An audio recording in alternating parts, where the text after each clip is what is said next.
Assalamualaikum warahmatullahi wabarakatuh.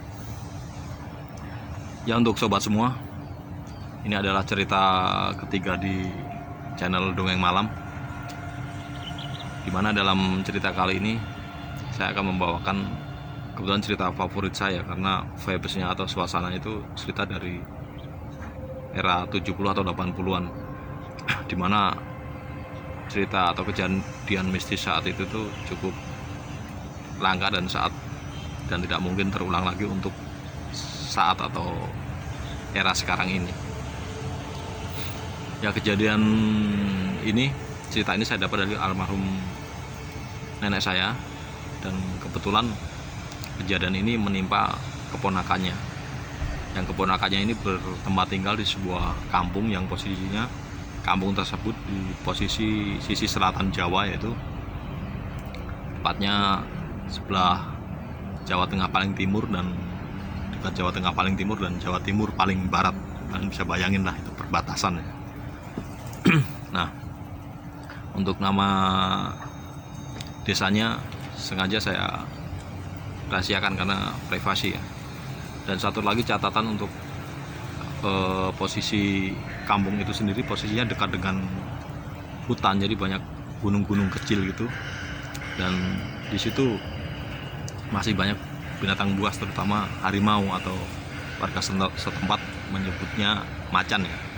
Dan macan sendiri di sana ada dua, yaitu yang benar-benar macan atau harimau, dan yang satu adalah macan penunggu atau macan jadi-jadian lah kalau menurut mitos warga di sana. Sebentar.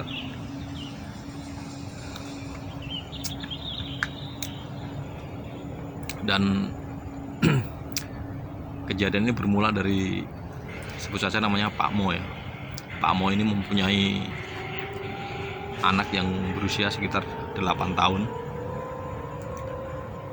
Dan Pak Mo dan istrinya sebagai petani, mereka mendidik anaknya untuk bekerja keras dan membantu segala pekerjaan orang tuanya, terutama sebagai petani tersebut. Dan anaknya ini namanya sebut saja Mas Wan ya. Mas Wan ini diberi tugas adalah kalau pagi itu mengambil air, memenuhi untuk tampungan air untuk memasak, dan memberi pakan ternak yang berupa sapi dan kambing ya. Itu pada sampai jam 10, dan nanti jam 3 kembali memberi makan ternak. Makan ternak lagi ya, sapi dan kambing itu, dengan rumput maupun daun-daunan. Nah, pada hari itu Mas Wan sudah selesai kewajibannya mengisi tambungan air atau gentong ya, mengisi gentong dengan air untuk memasak dan memberi makan sapi dan kambingnya.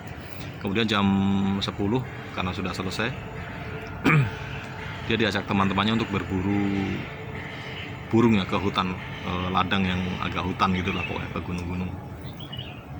Nah, saat itu memang tidak ada hiburan ya, tahun segitu sama sekali nggak ada hiburan, jadi mencari burung itu hiburan tersendiri, atau mencari sarang burung itu, dan menjadi challenge tersendiri ya. Bahkan kalau bisa mendapatkannya itu bisa adalah kebanggaan tersendiri lah. Hingga akhirnya Mas Wan siang itu berangkat bersama teman-temannya ke arah selatan, dan tidak pamit kepada kedua orang tuanya, karena sebagai petani kedua orang tuanya menggarap ladang, berangkat pagi pulang siang, dan nanti siang berangkat lagi pulang sore sekitar jam 3 ataupun jam 4. Singkat cerita, Mas Man ini terlalu jauh dengan teman-temannya, terlalu jauh meninggalkan desa ya dalam mencari burung itu, sehingga lewat tengah hari dia nggak pulang. Entah apa yang mereka makan di hutan tersebut, mungkin buah-buahan kan banyak kalau di kampung itu, sampai Mas Wan ini lupa untuk akan tugasnya memberi makan sapi dan kambing pada sekitar jam 3 sore. Dan waktu terus berjalan. Nah, Mas Wan itu menurut teman-temannya jam 4 itu baru balik ke arah kampung mereka, karena cukup jauh perjalanan, membutuhkan waktu sekitar 1 jam. Dan sekitar jam 5 sore itu anak-anak yang mencari burung rombongan Mas Wan itu baru sampai di kampung tersebut. Sedangkan orang tuanya Mas Wan, Pak Mo ini udah pulang lebih dulu sekitar jam 4 dan mendapati ternaknya belum dikasih makan, sapi dan kambingnya, dan tidak mendapati Mas Wan di rumah. Setelah mencari tahu ke tetangga, teman-temannya gitu, menurut itu ini anak lagi rombongan main mencari burung gitu. Akhirnya karena orang tua kesal capek atau apa, jadilah emosi itu naik. Nah, bapaknya itu menunggu Mas Wan dengan membawa beberapa utas tali jemuran itu, beberapa utas tali jemuran serta sepotong kayu kecil gitu. Dan Mas Wan tuh menyadari pas sampai rumah dia ada rasa bersalah karena melalaikan kewajibannya, dan dia mungkin sudah pasrah apapun yang akan terjadi. Dan benar saja, pas Mas Wan nyampe halaman disambut dengan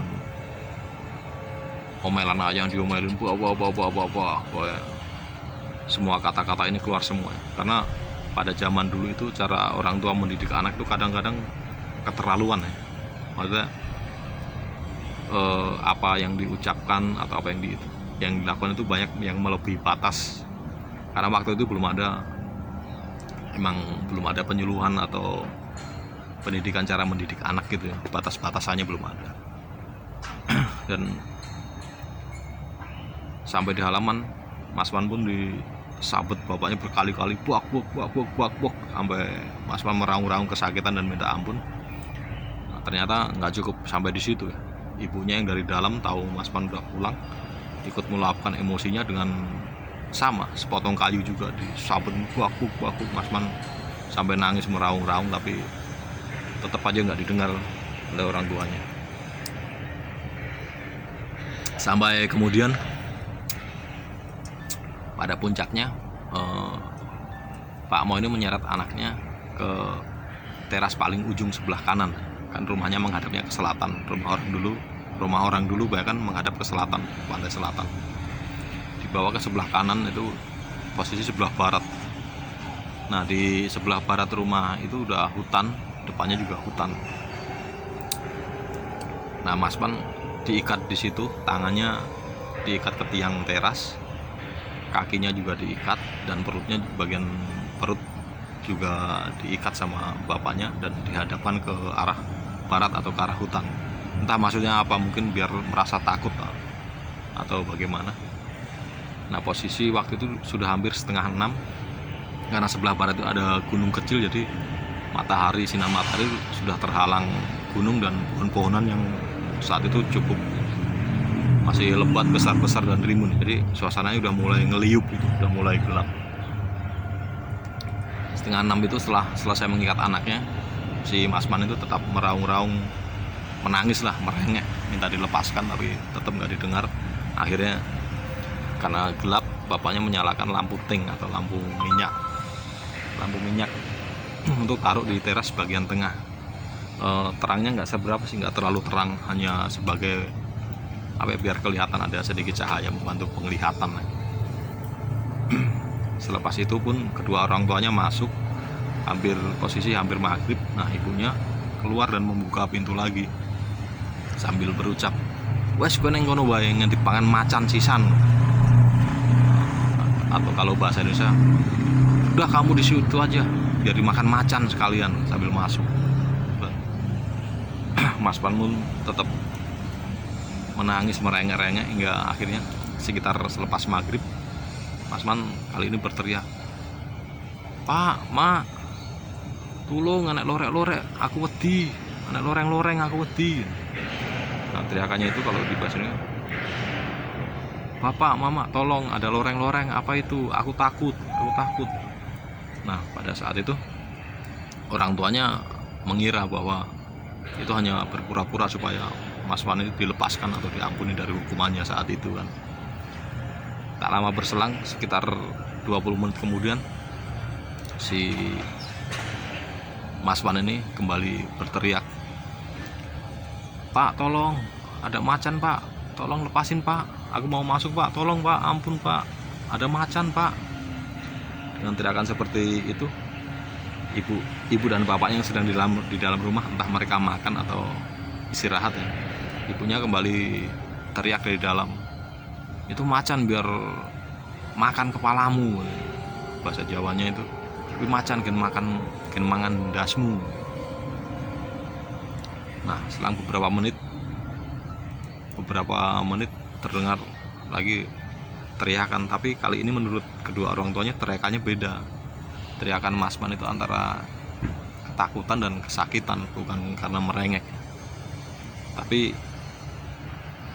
mungkin karena ucapan dari ibunya Masman ini sudah buruk dan skenarionya seperti itu, akhirnya yang diucapkan si ibu itu mungkin dijabah atau terjadi hal buruk tersebut.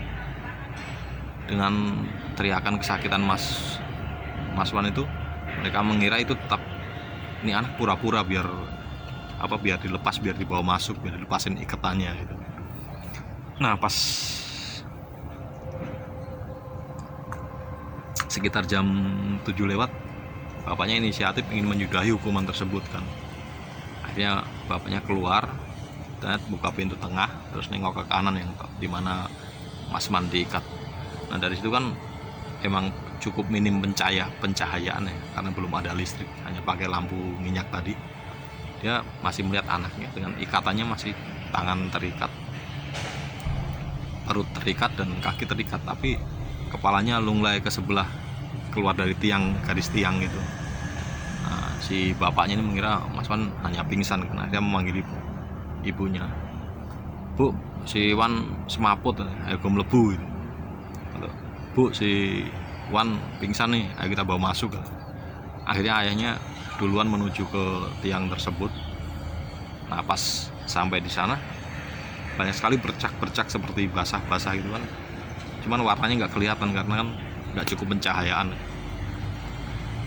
Dan ada bau yang nggak enak, campur amis dan campur-campur itu. Karena curiga dan ini bau apa, kata bapaknya. Dia balik lagi mengambil lampu minyak tersebut dan mendekati Masman dengan lampu minyak. Dan bapaknya terkejut karena ternyata yang bercak basah-basah itu ternyata berwarna merah segar, dan ternyata itu darah, dan darahnya itu ternyata nyiprat kemana-mana. Ada yang ke dinding bambu kan, waktu dindingnya dari bambu tuh, dinding bambu atau disebut gedek, itu banyak sekali cepretan merah-merah, dan di sekitar itu di sekitar tanah itu sama di tempat dia diikat banyak sekali. Akhirnya itu kan dari belakang, karena Masman kan madepnya ke arah hutan sana. Bapaknya pun ke depan, dan alangkah terkejutnya dia melihat kondisi anaknya yang terlihat mengenaskan. Bapaknya melihat dari bagian dada ke perut ke bawah sampai paha itu rusak seperti tercabik-cabik, dan bagian perutnya menyisakan iga yang kosong di dalamnya itu, pada jeroannya pada melorot, dan mungkin ada sebagian daging yang hilang dan tercabik-cabik gitu.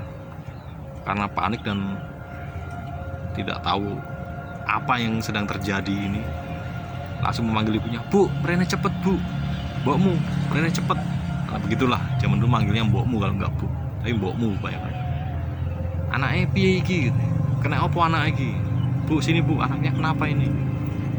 Ibunya yang belum melihat apa yang terjadi, belum tahu kan, datangnya santai lah. Pas nyampe situ, si ibunya ini teriak, pingsan dia.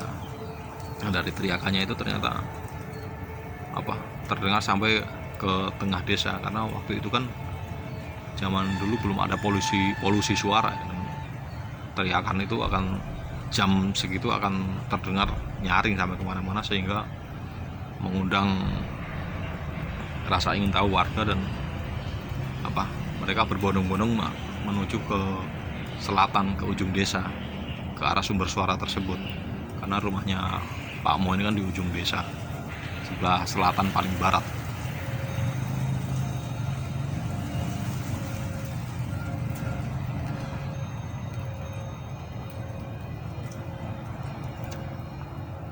Kemudian warga yang sempat menanyakan ini ada apa yang terjadi, belum mendapat jawaban. Nah, sebagian yang ibu-ibu langsung mengevakuasi ibunya ini, dibawa masuk.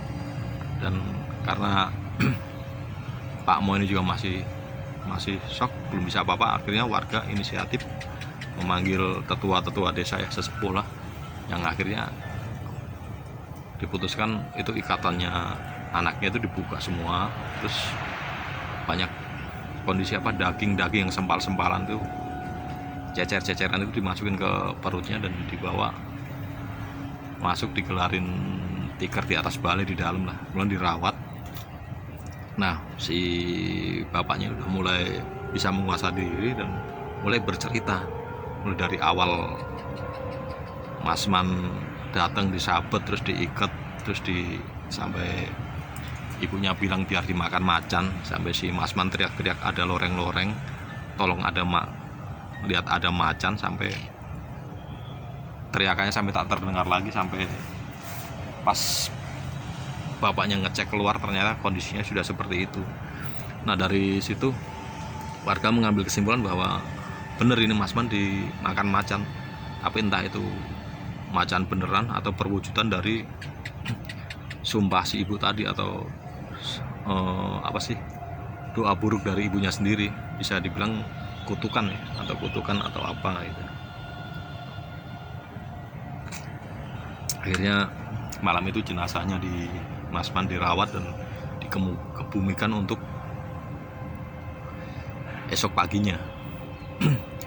Dan selepas itu selama hampir 40 hari warga di desa tersebut nyaris tak ada yang keluar malam ya, karena trauma dan takut apabila jika itu benar-benar macan. Takutnya dia sudah pernah memakan manusia, memakan daging manusia, mungkin bisa ketagihan dan mencari manusia lagi untuk sebagai mangsanya. Sebagian berpikir seperti itu, dan sebagian berpikir bahwa ini hanya macan jadi-jadian atau terjadi seperti ini karena kutukan atau karena doanya ke ibu sendiri gitu, dari ibunya sendiri. Dan akhirnya Masman ini adalah anak satu-satunya, karena Pak Mo ini belum dikaruniai anak lagi, dan sayangnya anak satu-satunya ini amanah yang terlupakan. Dia lupakan amanah itu sehingga menghukum anaknya dan bertindak di luar peri kemanusiaan yang nggak sewajarnya seperti itu, yang berakibat fatal dan dia harus kehilangan anak tunggalnya tersebut. Nah, selepas itu ya sudah, semua nasi sudah menjadi bubur, dan penyesalan itu membuat kedua orang tua ini selalu bersedih di akhir-akhir selama akhir hidupnya. Sehingga sampai saat bertemu dengan almarhum mbah saya itu bercerita ya tetap dengan tangisan pilu, tapi ya karena anaknya meninggal dengan tragis ya, nggak sewajarnya meninggal. Tapi semuanya sudah terjadi dan tidak bisa diulang lah itu. Bukan pengalaman hidup yang paling pahit bagi mereka. Ya, untuk ceritanya sekian dulu ya. Untuk kalau ada sisi baiknya bisa kita ambil hikmahnya, dan bila ada sisi buruknya sebagai tolak ukur untuk tidak dicontoh atau tidak kita lakukan.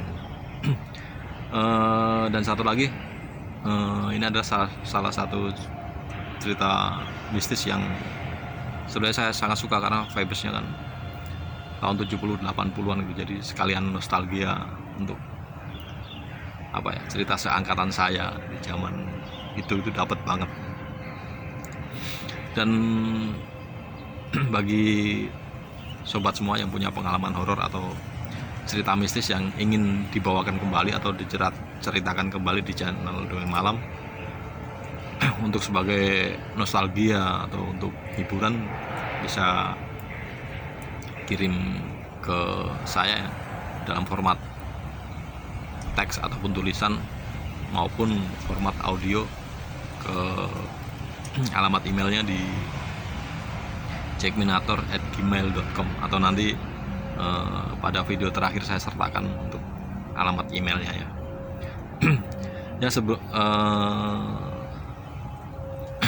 Saya mengucapkan terima kasih kepada sobat semua yang sudah mampir ke channel baru ini, channel Dongeng Malam. syukur-syukur, terima kasih kalau ada yang like, kalau ada yang subscribe ya. Subscribe tanpa paksaan, ikhlas. Saya ucapkan terima kasih. Atau ada yang membagikan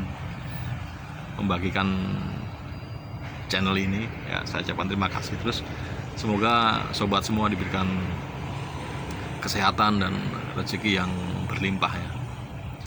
Ya, dari saya untuk cerita ketiga ini cukup dulu, nanti kita bisa bertemu dengan cerita keempat ya. Dan maaf kondisinya masih kita belum bisa tag video di studio, masih di tempat biasa ini, tempat kebun belakang tempat kerjaan saya. Ini juga di sela-sela waktu jam kerja ya. Dan boleh percaya boleh tidak, saya membawakan cerita ini tag video hampir 4 kali ini. 3 kali gagal terus karena selalu tidak ada suara. Pas suara tidak masuk, pas dicoba durasi pendek ada suara masuk bisa. Kemudian pas udah mulai cerita, udah selesai cerita, ternyata suaranya nggak masuk, hanya video aja. Kedua pun saya coba dulu untuk video-video pendek, nah ada suaranya bisa keluar. Pas bawain cerita ini lagi hilang lagi, dan itu terjadi sampai ketiga kalinya, dan ini keempat kalinya saya bawakan. Mudah-mudahan berhasil ya, nggak ini suaranya nggak hilang gitu. Dan mohon maaf kalau suaranya nggak maksimal karena kita ambil videonya di hitungannya outdoor ya, di kebun ini ya. Dari saya cukup sekian dulu. Akhirul salam, wassalamualaikum warahmatullahi wabarakatuh.